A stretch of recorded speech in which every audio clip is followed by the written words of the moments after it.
Hi everyone, welcome back to the channel, welcome back to our allotment apiary, where today we're going to start the process of our oxalic acid treatments. Now, if you've had a look at the videos on Patreon, certainly the recent ones, we took a look, in fact I think it was yesterday, we took a look in a beehive to see whether or not they had any brood or not, and then we had a look in a nuke, and actually then looked at another nuke off camera and discovered that they had quite a bit of brood.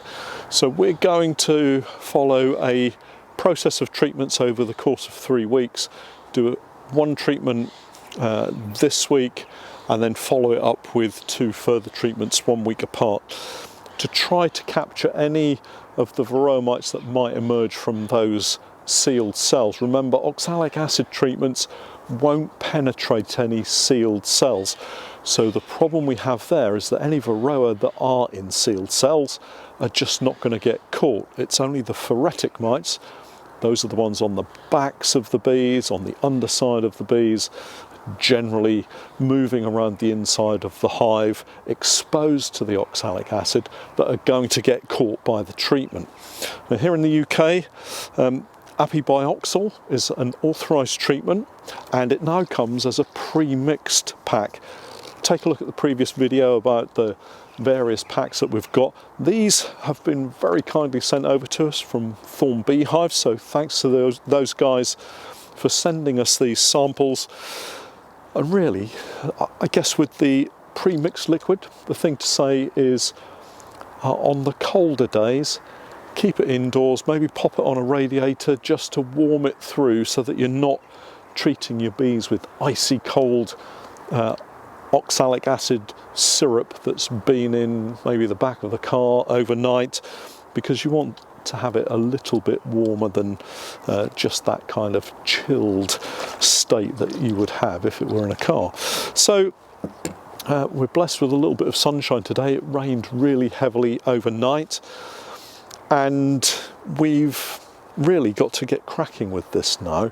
So next week is Christmas, so Merry Christmas to everybody, and this treatment period is going to take us through into the new year. A bit late for us this year. We normally like to start treatments a little bit earlier, but for one reason or another we've not been able to get out into the hives. Today we're going to use this little Trickle2 bottle, again from Thorn Beehives. Very, very simple to use. It has this main, if I turn it around this way, you can see there's a main chamber that you fill up with your syrup, and then it has this rather interesting little tube that comes up the side and a smaller chamber in the top. Now, this small chamber in the top actually holds 5 ml, quite conveniently, of the syrup. So all we have to do is to loosen the top. You might find you need to cut the top off in order to allow it to flow, or actually you can take this all the way off. I like to leave it on there though, and actually when we're not using it, I take the whole top off, and the bottle is supplied with another little cap so you can seal it all up. So we've got our cap there, and when you squeeze it, the camera might pick it up. If you squeeze it beyond the actual tube and then release it, it takes back down any excess into the tube, so you're left with that 5 ml dose in the top. Now remember, we're looking at about 50 ml total for a strong colony, but we're looking at nukes here, so we're not going to use that entire amount. We're just going to have a quick look, see what seams of bees we've got. We might have 3 seams of bees, 5 seams of bees, 1 seam of bees, but we only use 5 ml per seam. So we'll have a look at these 3. If we've got anything that we can show you on camera, we'll bring the camera in and give you a close-up.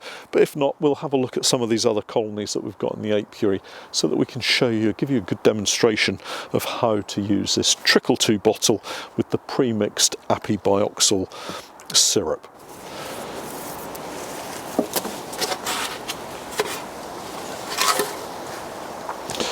So I'm just going to pop my hood up, so I've got my veil just covering me, and then we can pop this.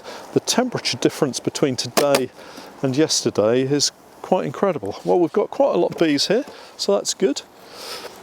So all we're doing is trickling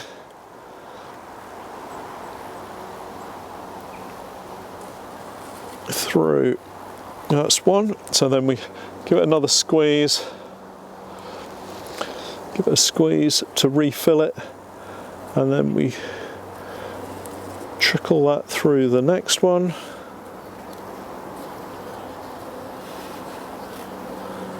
And then give it a squeeze to refill. Trickle the next one.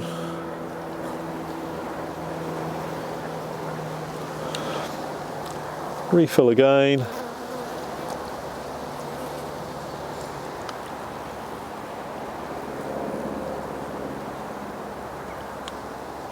And then there's one little section at the side here, so we can do those. And that is our oxalic acid treatment. So we can pop the feeder back on, pop the roof on, and then strap them up. So have a look at the next one. Quite a few bees milling around. I haven't lit a smoker.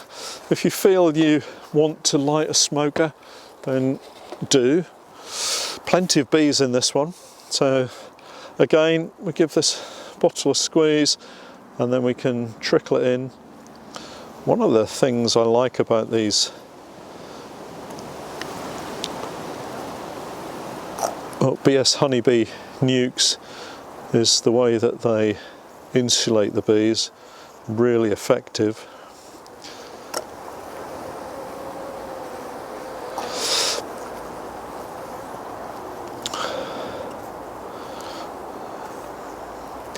So this one, we've got quite a decent colony in here, which is great.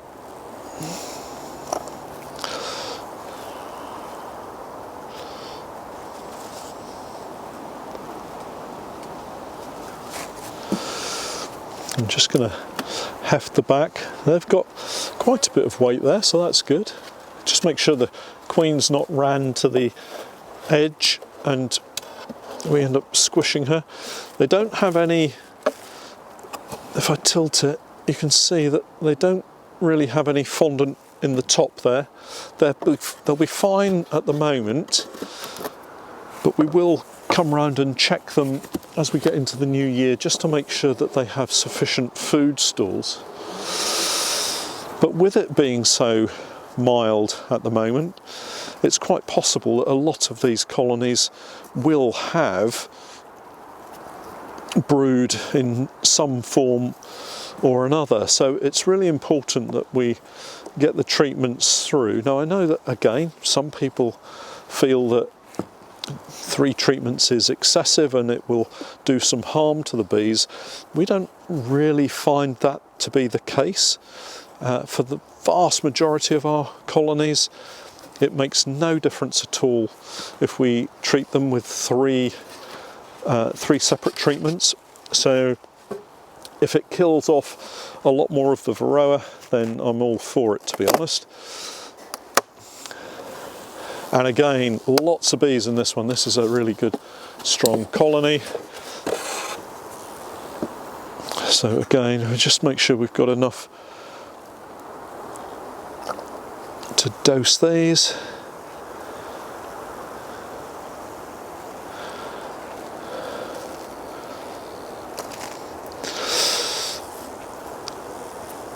And you might actually think that when you're dosing them, 5 mils is such a small amount. Is it actually doing any good? Well, 5 mils is perfect, really. It's what you're recommended to use in terms of the treatments, so try not to get over enthusiastic and start giving them 10 or 15 mils of treatment. Well, it looks like we've got just enough here for these nukes, so that's good. And actually that's pretty much all of these bees in these 3 nukes treated. I'll just make sure we can get these back on without doing any damage.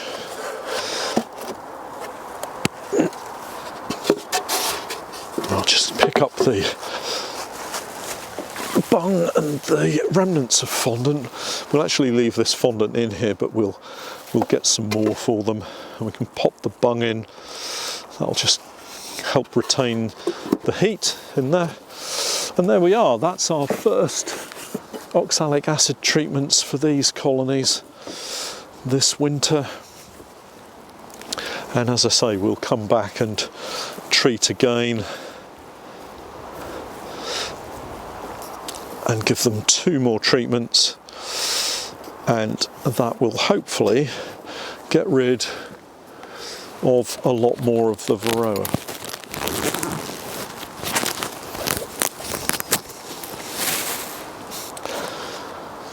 So there we are, this is our Trickle2 bottle with the ready-made Apibioxal syrup.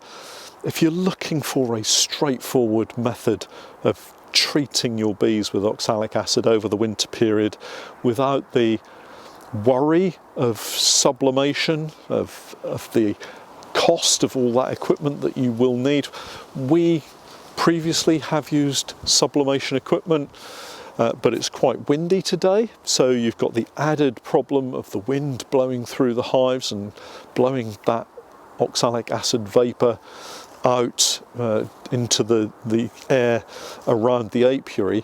And of course for us here, we're quite close to a public footpath and the allotments, and if we were using oxalic acid treatments here and that vapour were to get into the air, then it could cause problems for the people on the allotment. So where you can't use sublimation, or like us you choose not to, this is a really effective way of treating your bees quickly and easily without any fuss. My thanks again to Thorn Beehives. Do take a look at their website. We'll pop a link in the description beneath the video for you. They've got all of this equipment and treatments available for you to purchase online, and if you have any questions, pop them beneath the video, but if not, we'll catch up next time. Merry Christmas and thanks for watching.